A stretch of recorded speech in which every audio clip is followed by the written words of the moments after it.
Welcome to A Woman's Clarity, a podcast that empowers financial professionals to better connect with and serve their female clients. Listen in as host Kirsten Schlumbohm, Vice President of Annuity Sales at C2P, and her guests help you speak the language of women clients and meet their unique financial needs and goals.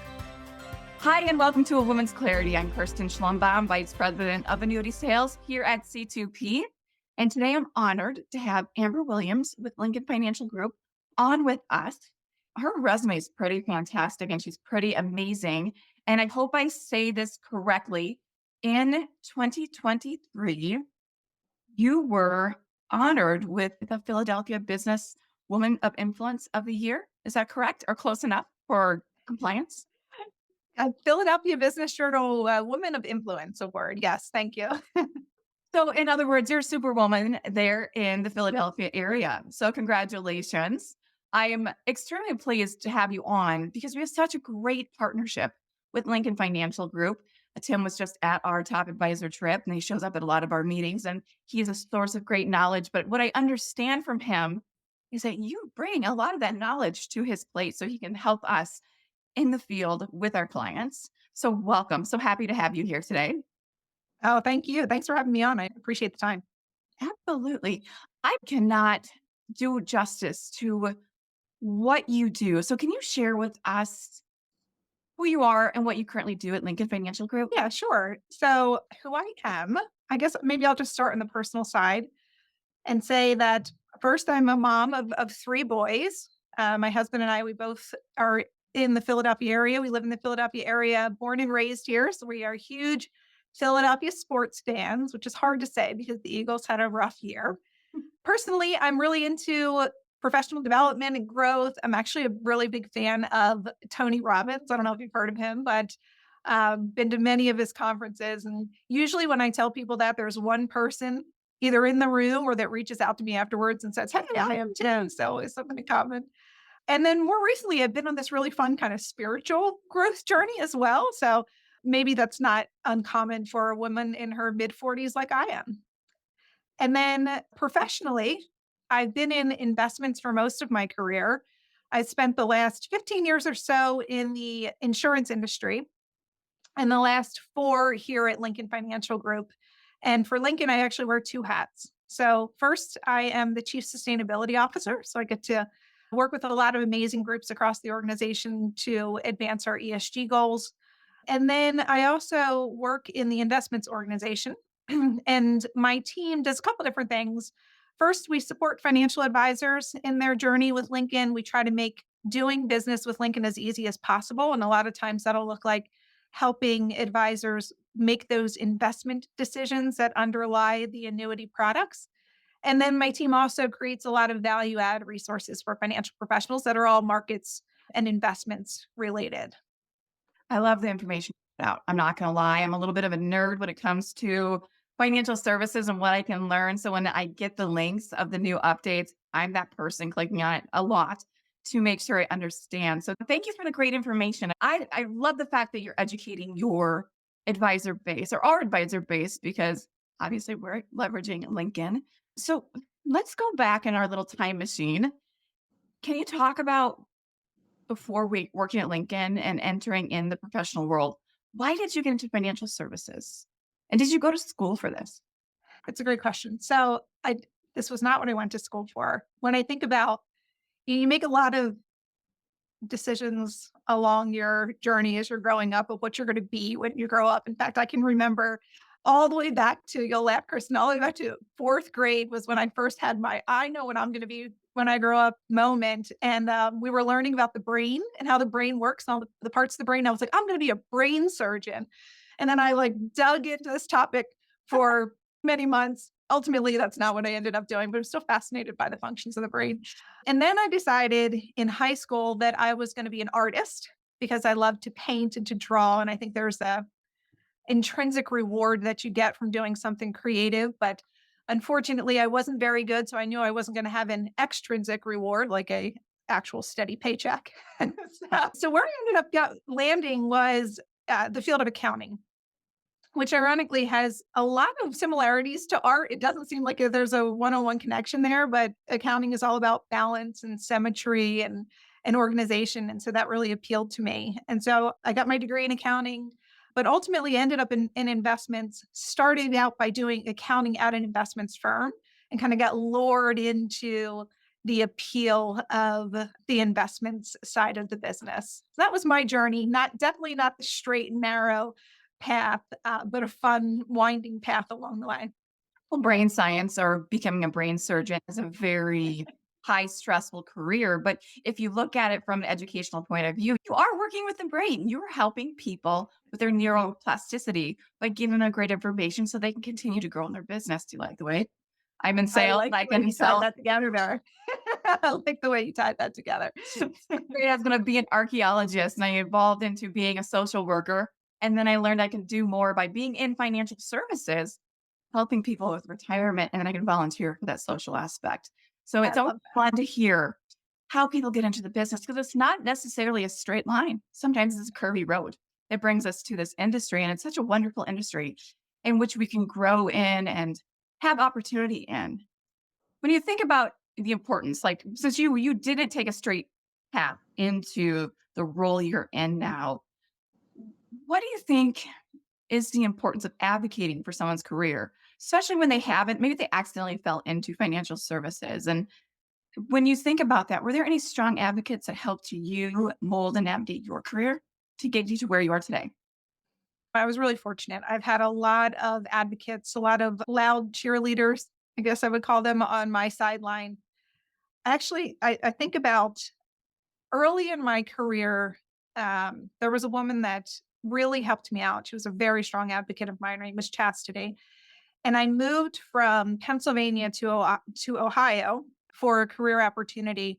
And I was moving from an individual contributor role to my first leadership role. And I was scared to death.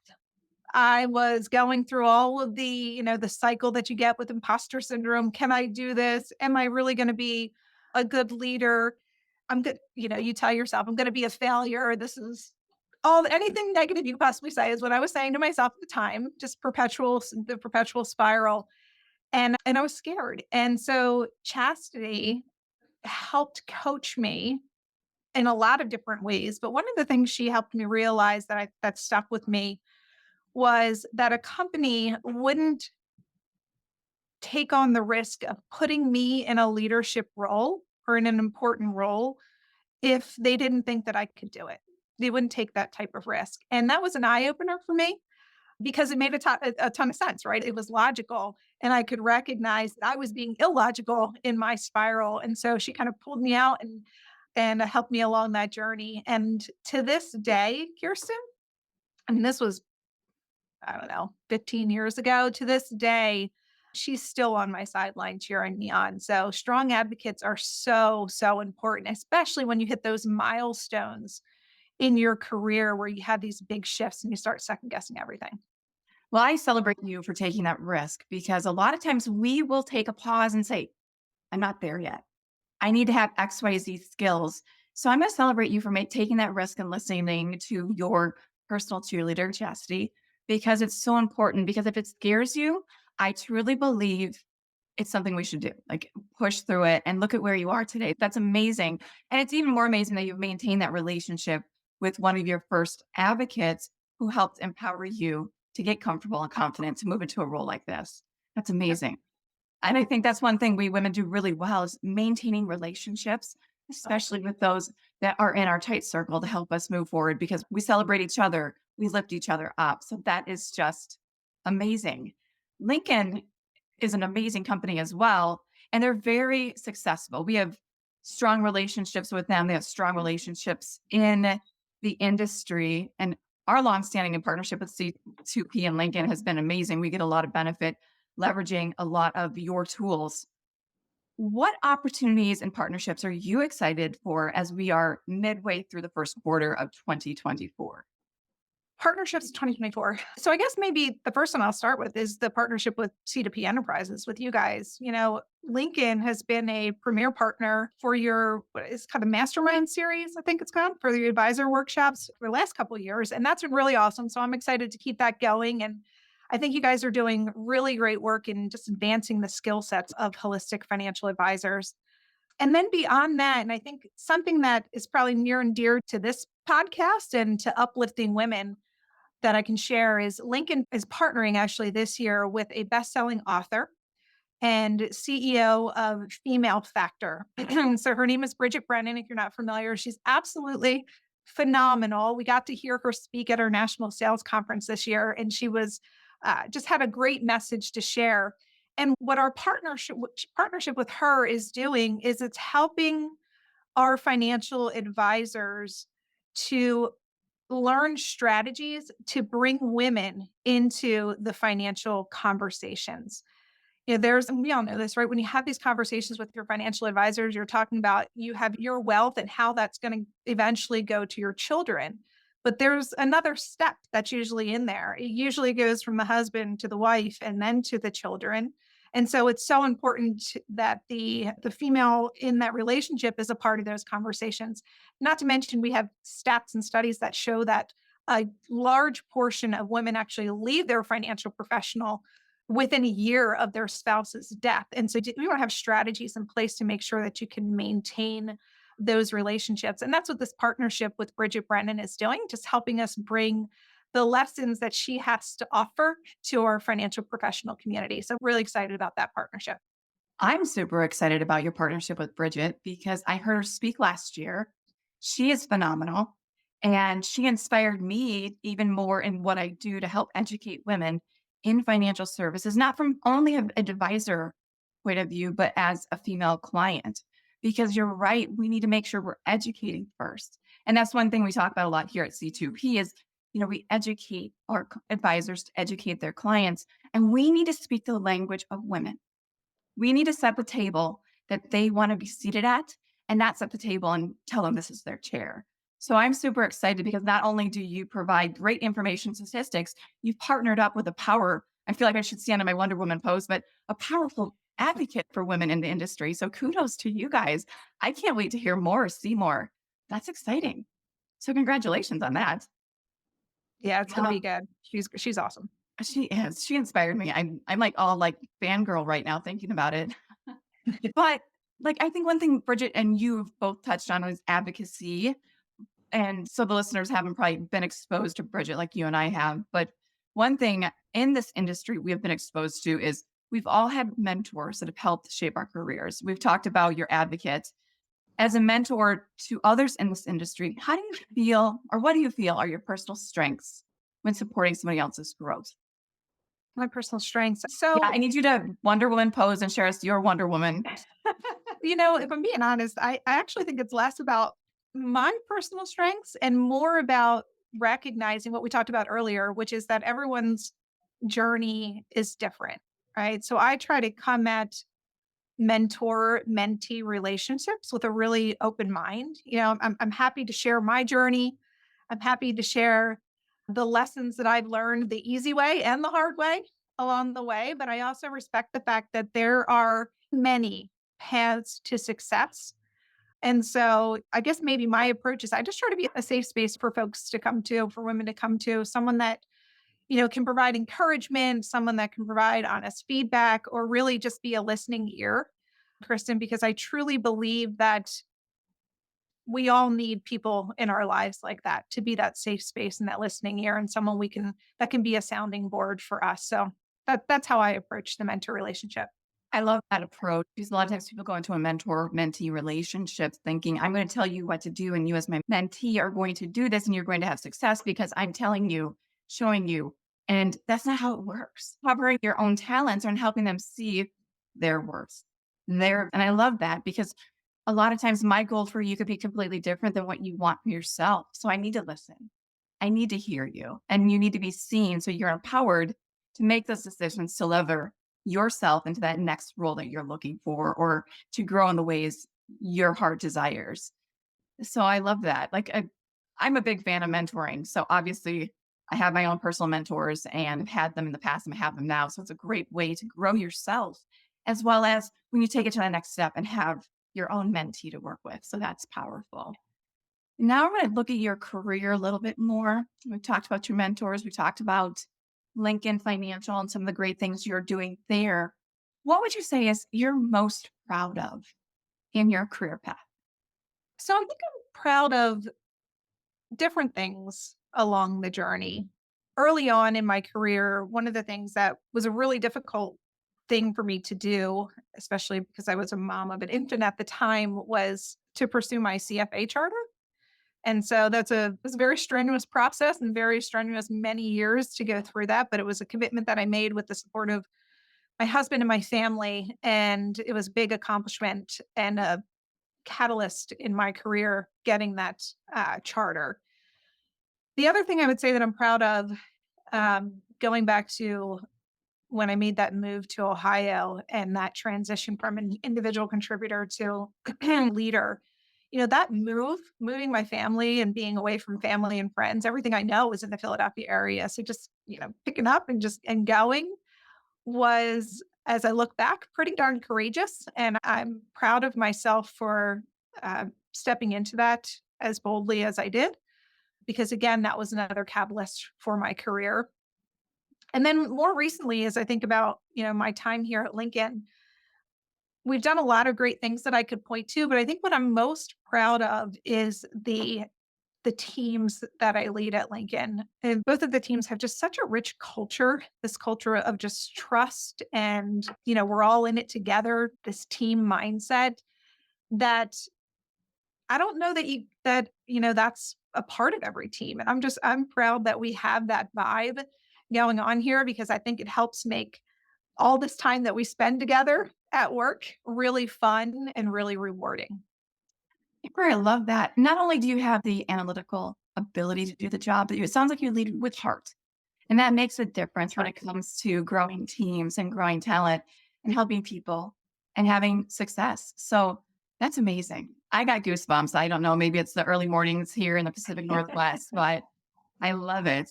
Now, as a mover and shaker in financial services, because you are, even though you didn't give me the Wonder Woman pose, how are you leveraging and your history, your knowledge to impact change? Because we still have a little ways to go being women in financial service. How do you think working at Lincoln has helped you share your knowledge to impact change? Yeah. So we do so many awesome things at Lincoln. I feel like I could talk about this topic for the entire podcast, but I'll only pick out a couple things that I've recently participated in that have just been really rewarding for myself and hopefully for the folks that have been involved. So one of the things we do, and this is a way that we promote diversity, equity, and inclusion within the four walls of Lincoln. We host these university days where we have HBCU students from an HBCU come in, and they can sign up for different tracks that they'll learn more about the business. So whether it be a sales track or an IT track or an investments track, and I get tapped to help with the investments track. And my job is to help show these students how working at an insurance investments in an insurance company can be just as appealing, if not more appealing, than working on Wall Street, which is not an easy sale to make, by the way, because when people are in the financial services track, you're thinking, I'm working on Wall Street, and you've seen the movies of what the glamour life that the movies project around that. But I think we can make a really strong case for investments in financial services. That job can reside in a lot of different places. It doesn't have to be on Wall Street. It can be at a financial advisor's office. It can be in an insurance company. It can be in an asset management firm. And so I like to paint that picture. And I specifically like to encourage the women that come through that track. And unfortunately, there's usually not a lot, but encourage them that, you can find a role in financial services that allows you to still be the mom that you want to be and the wife that you want to be and the family, ingrained in the family, and still have the hobbies that you love to do and still do a really good job at your job. It doesn't have to consume your life. Because I think that's one thing that maybe young women are hesitant about when they're entering financial services, that they're not going to be able to have that work-life balance. And you can actually find it. So these university days, they're really fun. We do a couple other things. We do emerging leaders programs for up and coming talent within the organization, which I always love having the opportunity to share my career journey and some tips and tricks I've learned along the way. And then because I wear that chief sustainability officer hat and work really closely with our diversity, equity, and inclusion leader, I will get tapped to speak at industry conferences as well to talk about what we're doing from ESG and DEI perspective here at Lincoln. So a lot of fun. It's probably, I would say, as you get further along in your career, you find that those opportunities are some of the most rewarding opportunities that you get. I love that you're not just talking about one role in the industry because I think that's a misnomer. Like everyone thinks that if they're going to go into financial services, they have to insert job description here. They have to be a hunter and they're out for blood and they need to win everything. But there's so many different aspects in financial services to fit each different lifestyle, personality, and desires that I think you're doing the right thing by advocating for finding the right fit for you. There are people that get into a sales role that turn around and say, you know what? I love being on the back end of this and doing the service work. Let's help them grow their talent in this industry by doing the service work. It is almost as it's actually as important as the front facing sales role. Because if you don't have that person taking care of those forms, the client, getting things in and out, what's your business going to do? So I love the fact that you're advocating for all seats in financial services and getting out there and speaking to the next generation. I was going to say the younger generation, but my niece would kick me in the shins for calling her the younger generation. So when you get out there, you're speaking with the next gen and helping them understand what role they could take in financial services. I'm sure that you share your own success story, but being successful is not always easy. When you get the more, like, what is it that the more you do, the more expectations of you, the more stressful it is. So help us understand, what do you do in your daily practice to help you stay centered, focused, and on your path? Yeah. So like self-care. What do I do for my self-care? Self-care, or do you listen to certain music? Like, I'll turn on music Yeah. and dance like no one's watching, and good thing no one is watching. I do that. But when I think of it, so I'm not going to take credit for this because I did steal it from Pinterest, but it was around how to think about self-care. And they said, think about it in 4 different buckets. And this really stuck with me. And it's how I make sure that I'm recharging myself because that it takes a lot to wear all the hats that we wear as women. And we have to remember that first and foremost, we're the keeper of ourselves and our own health. And that's really important, mental health and physical health. And so 4 buckets. My physical health, I like to run. I love to hike, anything outdoors. I exercise regularly. My intellectual health, I am an avid reader and I read anything and everything. I love to read about physics and science, and space and technology and philosophy, and like the list goes on and on and on. There's the creative bucket.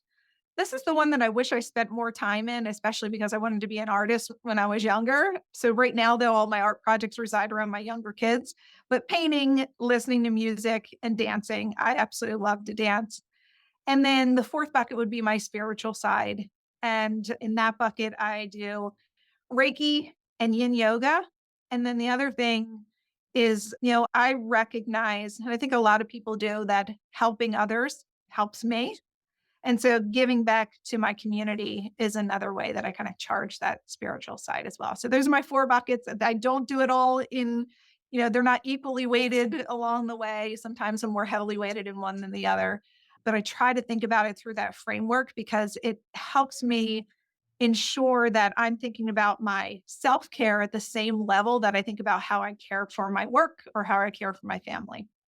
And from what I'm gathering, Lincoln is a really great place to work at because they do give you the opportunity to not only do your job, do it well, but you have the right balance to be successful with them. Because if you're not feeding or filling those 4 buckets, you're not going to probably be your best self for Lincoln. And I appreciate that a lot. I'm a runner myself, and the running trail is right outside my door. Oh, So nice. I think that my neighbors probably think I'm insane. So I'm just going out the front door and like speeding away from a house like somebody is on fire. But it's the best way I find to really help with my mental and physical health. And it brings out my creativity too. Do you find that when they're out running, it brings out your creativity where you're like, oh, I can go do this project with my kids, or I can go do this and I have a brand new idea for XYZ project. Totally. Some of your best ideas come to you when you're running. That's awesome. I love it. We're kind of wrapping and winding down. I got a few more questions. I could probably talk about running and the creative side and all the life and work balance that's possible.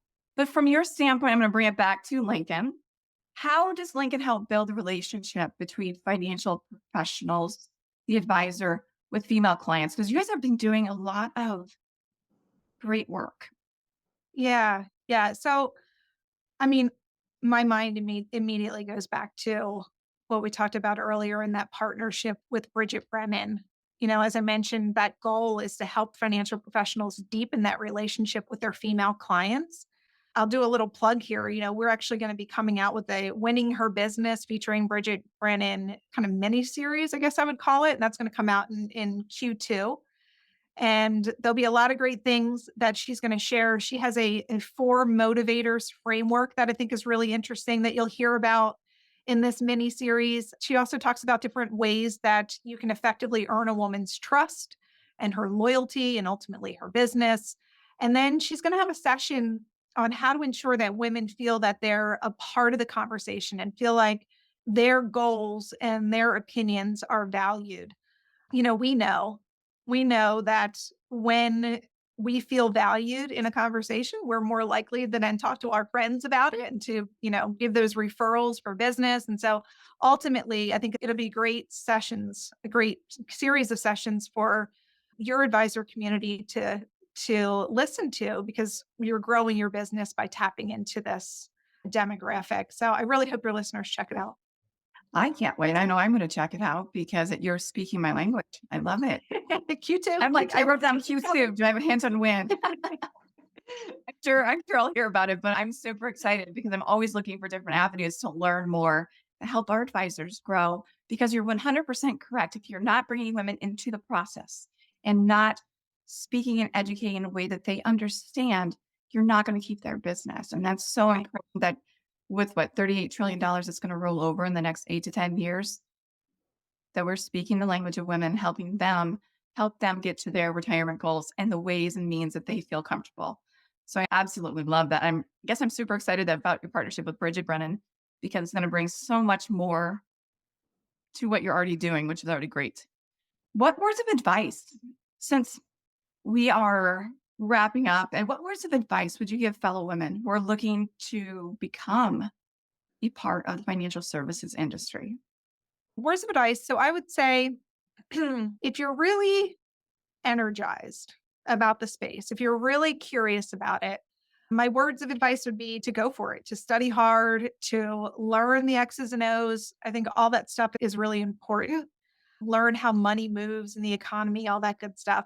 One thing, though, I would also stress is not to forget that, like many jobs, this is a people business.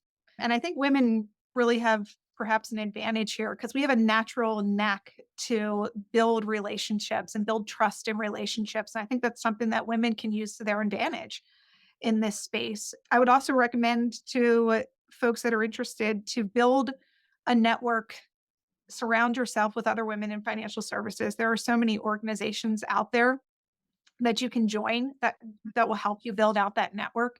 That's how you get those advocates along the way. So the sooner you do that, the better. And then I guess one final thing I would say is, women are still the minority in financial services. And so go into it knowing that there's going to be a good chance that there's, one day you're going to be sitting at a table and you may be the only woman there. And what I always say is when you're sitting at that table, you say to yourself, wow, how lucky for this group to have me here. Wow, how lucky am I to have you on here today sharing that because I love that because a lot of times once you advance your career in this industry, you sometimes forget that because you're so used to it. But it's so empowering to hear that. As it's a great reminder for anyone looking to get into the business, especially women, and we're growing our footprint. So thank you for that. Thank you for that great inspiration and thought. So I'm going to ask my very last question. If you could go back in time and whisper and not really change the butterfly effect or have any big changes to where your career path is, what is something you would tell yourself or words of empowerment you would share with yourself to help you maintain this path on where you are today? Yeah. I would say to my younger self, I would say, life is short, sweetheart. So have lots of fun and don't hold back. I love that. Amber, you are wonderful. Like, I am so appreciative of the fact that you're on here with us today. You inspired me because I'm already like, I'm going to go do my next thing. That's inspired. So thank you for sharing your time with us. Thank you for sharing your story with us. And to those listening, I hope you listen to what Amber has to say today. And if you've been thinking about getting into the financial services industry, if it scares you and excites you, go for it. Thank you again, Amber, for being on. Thanks for having me. This was a lot of fun. And to everyone listening, whatever you do today, do something good. Be good to yourself. Take care. Thanks for tuning in to A Woman's Clarity, brought to you by C2P, an organization whose purpose is to educate, train, grow, and support holistic financial advisors so families can achieve true prosperity.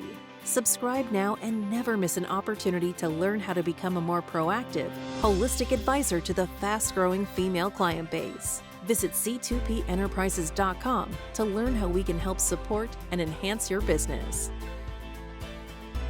At the time of delivery and any subsequent publishing, information was deemed reliable but is subject to change by the time of listening or viewing. The contents of this piece include options and projections of C2P, are subject to change, and are for informational purposes only. The information provided in this presentation is not intended to be individual investment, tax, or legal advice.